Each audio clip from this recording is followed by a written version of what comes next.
लाडक्या बहिणींच्या खात्यामध्ये पैसे जमा व्हायला सुरुवात झाली आहे। राज्य सरकारनं 2 महिन्यांचा हप्ता एकत्रितपणे दिल्यामुळे महिलांना थेट 3000 रुपये मिळाले। बहिणी इकडे आहेत, इकडे आहेत, इकडे इकडे इकडे सगळीकडे लाडक्या बहिणींचंच राज्य आहे। आणि नगराध्यक्ष पदाला पण लाडकी बहीणच दिली आहे। लाडके भाऊ पण आहेत इकडे। एकच सांगतो, माझ्या लाडक्या बहिणींनी जो इतिहास विधानसभेच्या निवडणुकीत केला, मी मुख्यमंत्री असताना माझी लाडकी बहीण योजना आपण सुरू केली। अनेक लोकांनी त्याला विरोध केला, कोर्टात गेले, बंद पाडायला गेले, पण माझ्या प्रचारामध्ये त्यावेळेस सगळ्या विधानसभेच्या मी महाराष्ट्रभर फिरलो। माझ्या लाडक्या बहिणींना मी सांगितलं, हे लाडकी बहीण योजना बंद करणारे दुष्ट सावत्र भाऊ तुमच्याकडे आले की बरोबर लक्षात ठेवा। तुम्ही बरोबर एवढं लक्षात ठेवलं की विधानसभेत त्यांचा टांगा पलटी घोडे फरार, त्यांचा सुपडा साफ करून टाकला। 232 आमदार महायुतीचे तुम्ही निवडून दिले। नरेंद्र बोंडेकर यांनी केलेली कामं तुमच्या समोर आहेत। मी अनेक वेळा इथं आलो, या ठिकाणी जलपर्यटन केंद्र आपण केलं, अनेक सुविधा केल्या। नगर विकास खातं तुमच्या एकनाथ शिंदेकडे आहे। तुम्ही प्रगतीताईला निवडून द्या, प्रगतीसाठी कुठलाही पैसा कमी पडणार नाही।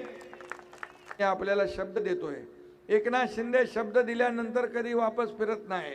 म्हणून काही लोक म्हणतात लाडकी बहीण योजनेचं काय खरं नाही, पण मी सांगतो, हा तुमचा लाडका भाऊ असेपर्यंत लाडकी बहीण योजना कधीही बंद होणार नाही। हा माझा शब्द आहे। आणि तुम्हाला माहित आहे की कमिटमेंट म्हणजे कमिटमेंट। एकनाथ शिंदेनी शब्द दिला की कधी फिरवत नाही। आणि म्हणून जे जे शब्द दिले ते आपण पाळलेत। या पुढे देखील विकास करायचा आहे। नरेंद्र बोंडेकर सारखा आमदार तुम्ही निवडून दिला आहे, तुमचं मनापासून मी अभिनंदन करतो, मनापासून तुम्हाला धन्यवाद देतो। मी आपल्याला सांगतो, मी सर्वसामान्य कुटुंबातून मुख्यमंत्री झालो, एका शेतकऱ्याचा मुलगा मुख्यमंत्री झाला। आणि म्हणून तुम्हाला माझा शब्द आहे की जे जे इथं जे जे पाहिजे आहे त्या त्या विकासासाठी कुठेही पैसा कमी पडणार नाही, हा शब्द मी देतो। नरेंद्र, तुम्हाला किती पैसे मी मुख्यमंत्री असताना दिले? 3000 कोटी रुपये विकासासाठी नरेंद्र बोंडेकर यांच्या मतदारसंघात दिले। इथं आशिष जयस्वाल आहे, तुम्हाला किती दिले?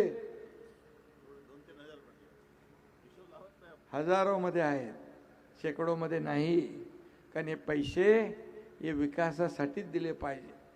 विकास पुढे नेणं, या राज्याला पुढे नेणं हे आपलं काम आहे। आणि म्हणून जसं विधानसभेला तुम्ही तुमची दर महिन्याची ओवाळणी मिळते ना, काय अडचण आली तर केवायसी बीवायसी बघून घ्या, पण अडचण काही येऊ देणार नाही। तुमची योजना कायम स्वरूपी सुरू राहणार। आणि त्याचबरोबर एवढ्यावर आम्ही थांबणार नाही, तुम्हाला स्वतःच्या पायावर उभं करणार आम्ही।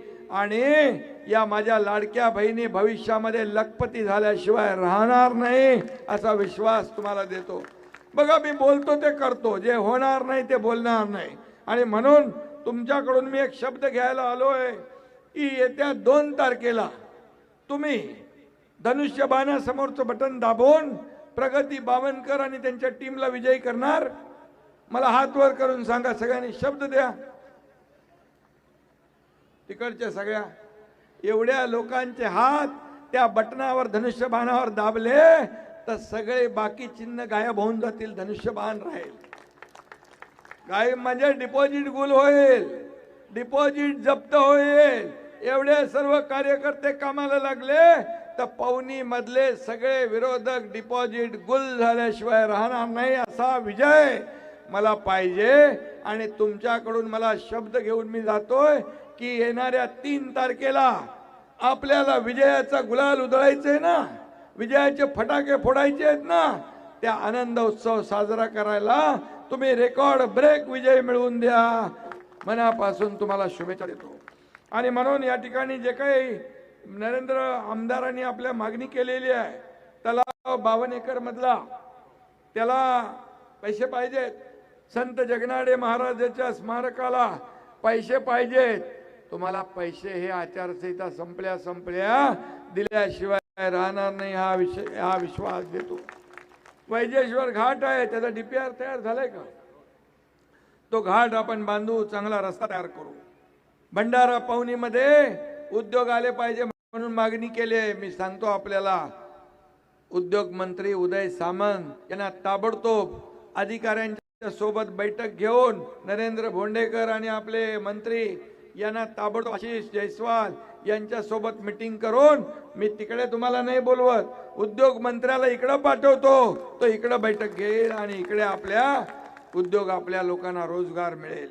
आणि म्हणून रोजगार, विकास आणि खऱ्या अर्थाने शिवसेनेचा अजेंडा आहे विकास, विश्वास आणि विचार. आणि म्हणून आपल्याला इथं विकास करायचा आहे.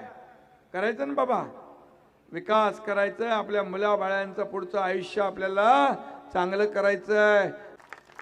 आणि म्हणून नरेंद्र भोंडेकर आमदार जे आहेत, आता नगराध्यक्ष पण आपला शिवसेनेचा असला की कामं करायला सोपं असतं. तुम्हाला इथं विकास पाहिजे ना, सोयी सुविधा पाहिजे ना, पिण्याचं स्वच्छ पाणी पाहिजे, रस्ते पाहिजे, उद्यान गार्डन पाहिजे, भुयारी गटार योजना पाहिजे, हे सगळं पाहिजे. मुलांना खेळायला मैदान पाहिजे, हे सगळं पाहिजे.